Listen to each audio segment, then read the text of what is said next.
What is happening? In one of the craziest sequences in baseball history, Carlos Correa has reversed course and is now signing with the New York Mets. Welcome into another emergency edition of Fantasy Baseball today on Wednesday, December 21st. Frank Stampfl joined by a familiar face, Chris Towers, to break it all down. We'll get to the fantasy implications in just a little bit because there are many ripple effects of this signing. But let's first jump into what actually happened here from a baseball perspective, kind of walk everyone through what happened with Carlos Correa and why it fell through with the San Francisco Giants.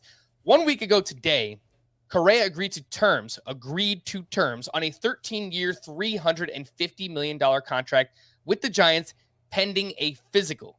Fast forward 6 days to yesterday, and we get news that the Giants have expressed concern over that physical examination. We know that Correa has dealt with back, rib injuries in the past, although he's managed to stay relatively healthy each of the past 2 seasons.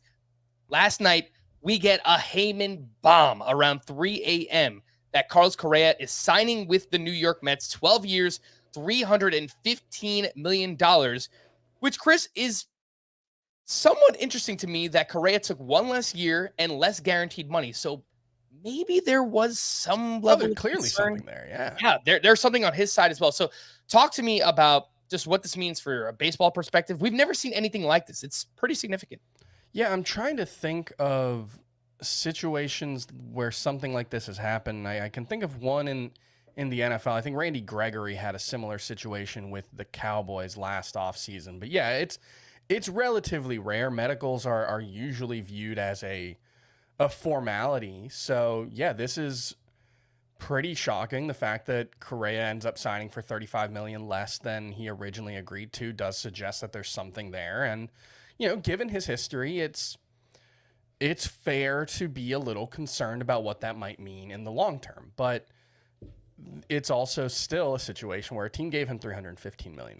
So they can't be too concerned, right? I mean, this is a team where if you think about the math involved with it, it's not just the Mets giving him, whatever his salary is going to be, whether it's front loaded, back loaded, whatever the salary ends up being, it's going to cost them whatever the annual average value of the contract is, plus 90% of that this season.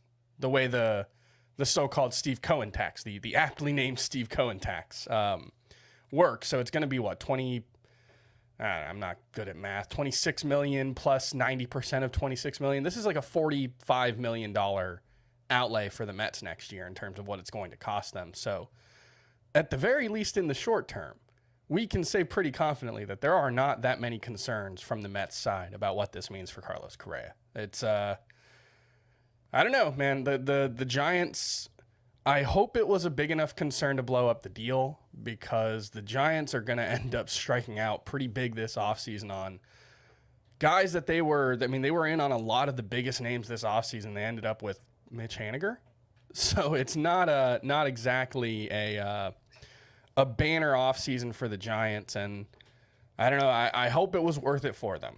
That's all I can say from a Giants perspective. And from the Mets perspective, they've got an owner who spends $130 million on like 6-inch tall aluminum sculptures. So, this is what you hoped for when Steve Cohen took over the Mets, and he said he was going to spend stupid amounts of money, I think was the quote. So that's what he's doing. $1.6 billion in contract outlays over the past 2 off seasons for the Mets. It is absolutely crazy stuff. Yeah, I was trying to think of a comparison to Steve Cohen buying those sculptures. I guess me paying, I don't know, $50 for a signed Funko Pop. That's probably the closest thing that I can get to Steve Cohen at this point. But yeah, I mean, that guy's worth what, like $20 billion. So I don't even think $50 gets you there. Just to put this in perspective, if you're wondering about the Mets payroll, it's now estimated at around $384 million with the luxury tax included. That number jumps to $495 million, according to Jeff Passan. No team has ever come within $150 million of that $500 million threshold. So no one's approached 350. We're now talking about $495 million total with the estimated Steve Cohen tax on the Mets payroll as of now. Let's get into Carlos Correa and talk about it from a fantasy perspective here, Chris. He was fine with the Twins last year. He finished 104th overall in 5x5 leagues, 2.8 fantasy points per game, was tied for 11th at the shortstop position. He hit 291 with 22 home runs. The counting stats were abysmal, if we're being completely honest. The Twins lineup was not great around him. They dealt with a lot of injuries. Carlos Correa also not great with runners in scoring position. Looking into that, this is a huge upgrade. The Twins were 17th in runs scored last year. The Mets were 5th. They now have Carlos Correa joining the likes of Francisco Lindor and P. Alonso. Before we actually get into the position side of things here, Chris, what do you think this actually does for Carlos Correa's fantasy value and maybe some of those players around him? I mean, if you look at the numbers last season, he hit 291, which is very good.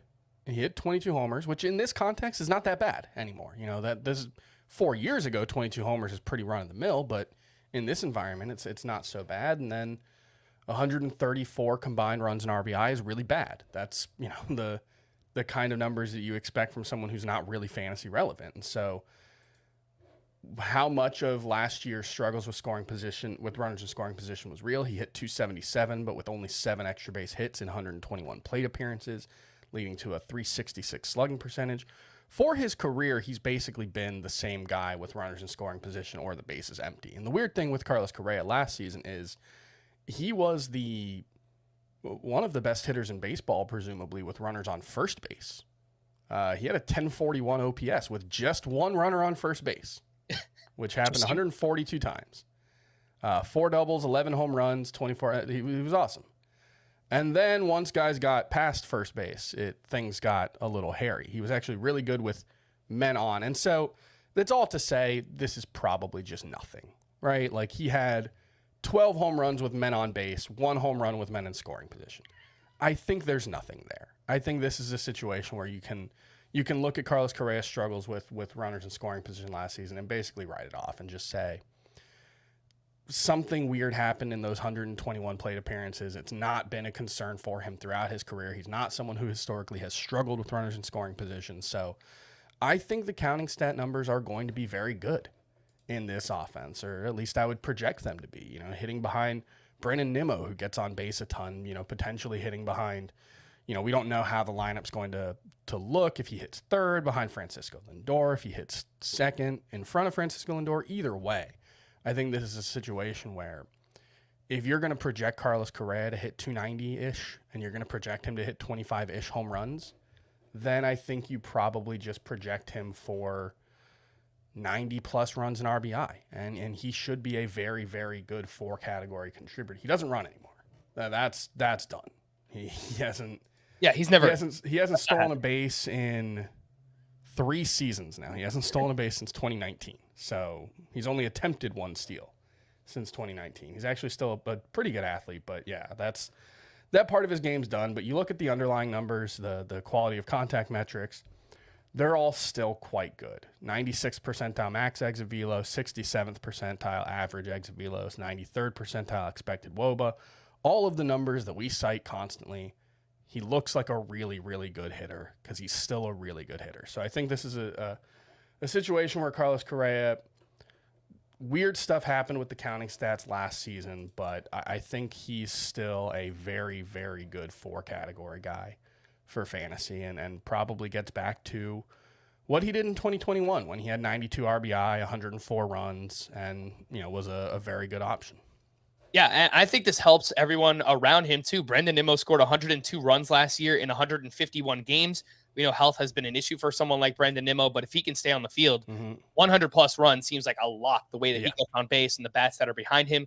Francisco Lindor, great counting stats already last year. Now you put Correa just ahead of him. Pete Alonso, same thing. Pete Alonso led the league in RBI last year? I believe he was tied for the league lead with Aaron Judge. So they were right there neck and neck. I think they were right at 130 or 131. 131, yeah. So, yeah, those guys are going to be awesome once again. We'll get to Starling Marte in just a little bit because that one is a little bit more interesting. Chris, I want to talk about the positionality of all of this. Carlos Correa now signing with the Mets is going to play third base. He does join Francisco Lindor. They are Team Puerto Rico teammates for World Baseball Classic. I'm sure they're very happy to be joining. Had to throw on my PR hat for my guy Carlos Correa getting the bag. Absolutely. It's going to be so awesome to watch. I mean, that left side of the infield is absolutely ridiculous. Yeah. But Carlos Correa now plays third base, something we haven't seen him do before. But that was inevitable. He was going to move to third base at some point in his career. And he has one of the strongest arms, maybe the strongest arm in baseball and around the infield. So I think he'll do just fine at third base. From a fantasy perspective, this is massive because third base is a wasteland. We were talking beforehand, Chris. I don't know that we've seen a bigger teardrop in ADP than what we're seeing right now. Alex Bregman goes at pick 82 in early drafts. Gunnar Henderson goes at pick 92. The next third baseman goes at pick 149 in Eugenio Suarez. The ADP for Carlos Correa right now is 125. So I think he's actually going to move up a couple of rounds with this move. I could see 20, 25 spots of ADP. I think he gets close to pick 100, maybe climbs just inside pick 100. I don't know that he surpasses either Gunnar Henderson or Alex Bregman, but I think that he will approach them in terms of ADP. What are your thoughts there? Yeah, I think that's probably all right. And obviously you have to remember you're not going to be able to draft him as a third baseman. You'll have to have him in a shortstop or utility spot or middle infield, I guess, but he'll get third base eligibility probably in the second week of the season because we usually start on like a Thursday or Friday. So, keep that in mind. You may not have him for the first 2 weeks of the fantasy season at third base. But yeah, I like Gunnar Henderson versus Carlos Correa. That's going to be a fascinating debate all off season, I think, because Gunnar Henderson is, a bit of the mystery box, and he was pretty good last season in his, 20-ish games. I don't know if that's too big to call it a cup of coffee. 34 games. He was pretty good, very good in the minors. So it's kind of a steady veteran guy like Carlos Correa, who does have plenty of upside himself versus Gunnar Henderson. But I think the range is right. I think he's clearly going to push ahead of, he's already going ahead of Eugenio Suarez and Max Muncy, but, he's kind of in the middle of Gunnar Henderson and those guys. He'll be inside the top 100, I think. And,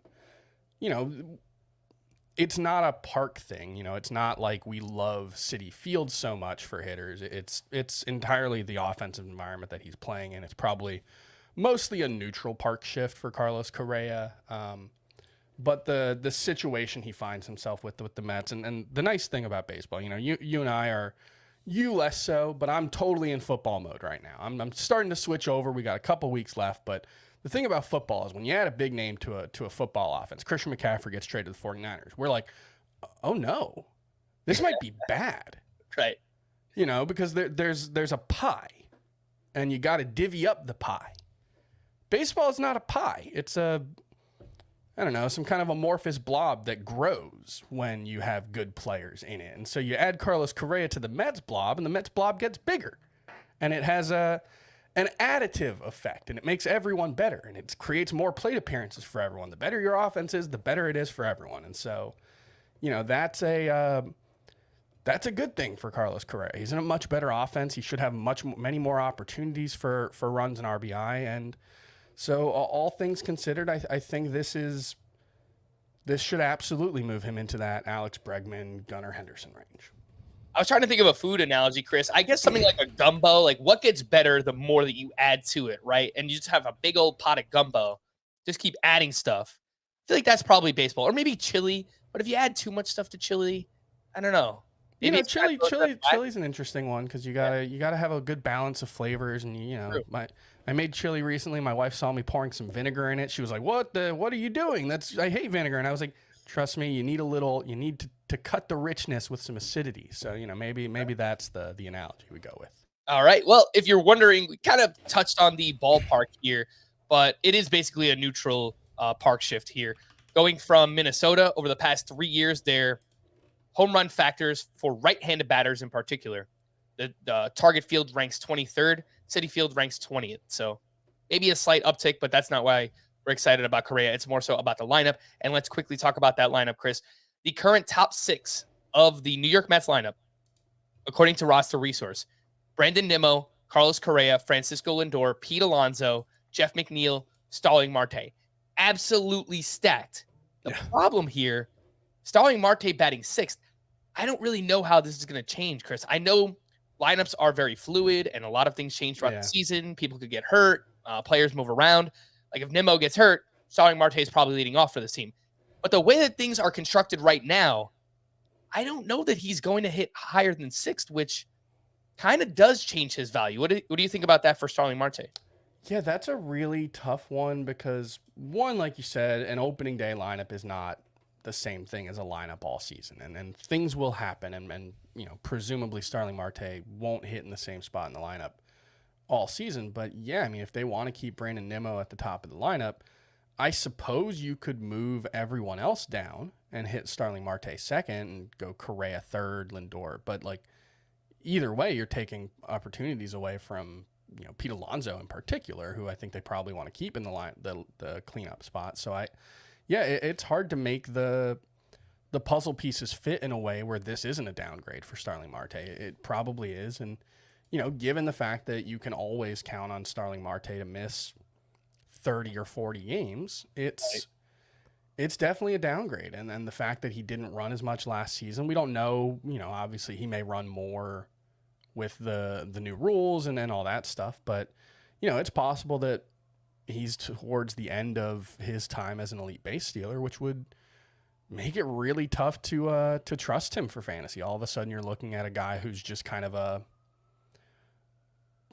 middling power, decent speed. But I don't know. We've also gone through this with Starling Marte before, right? There was a period where it looked like he was slowing down. 2019, he only had 25 steals in 132 games. Then he gets to the Marlins and starts running wild in 2021. So yeah, I think it's a concern for Starling Marte and it's a downgrade, but I don't think you want to overreact too much because if he starts running again, it doesn't matter as much where he hits, right? Every lineup spot is typically worth around 15 to 20 plate appearances over the course of a season. So moving down from second to 6th that's a significant drop. That's probably a 15% reduction in plate appearances if it's stretched for the full season.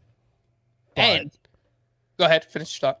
But, Nimmo misses a month. All of a sudden Marte's back in the leadoff spot. So it's right. Hard to, you don't want to overreact too much to lineup stuff. And if people are going to push Marte down at all, I'm just going to keep gobbling it up. I've done 2.5 NFBC drafts so far. I have Starling Marte in all 3 of them because his ADP early on is 78. It seems a little bit too reactionary, especially the way that this is a guy who was a 2nd-round pick last year. Yeah, in 15-team leagues. The way outfield is set up is it's not very good this year. So if you can get someone with 2020 upside in the 6th or 7th round, I think that is great value. And again, things can change with the lineup. Right here on Twitter, WebZLove points out, they could go Nimmo, Marte, Lindor, Alonso, Correa. They could back Correa 5th if they wanted to do that. It's not out of the realm of possibility. So we'll see what happens there. But if anyone is downgrading Starling Marte, I'll be looking to gobble up that value. And one thing I will say, going back to the third base discussion, just because I started looking at the numbers a little bit, and I'm not so sure Alex Bregman should be ahead of him. At this point, Bregman, he never strikes out still. And that we typically associate with being very good for batting average. However, he sells out so much for power that he hasn't really hit for a good batting average a good batting average is, 277, I think is what he hit last season. 270 is what he hit in 2021. That's good, but he hasn't hit for a really helpful batting average since 2019.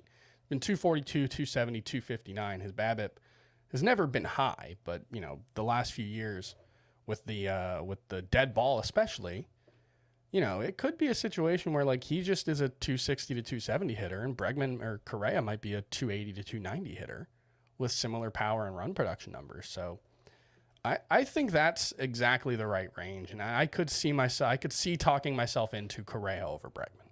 Steamer auction values right now over on Fangraphs have Alex Bregman as a $19 player. They have Correa as an $18 player. So yeah, that seems perfectly reasonable. Very, very similar. The difference is probably Correa expected to miss a few more games on a yearly basis than Bregman is.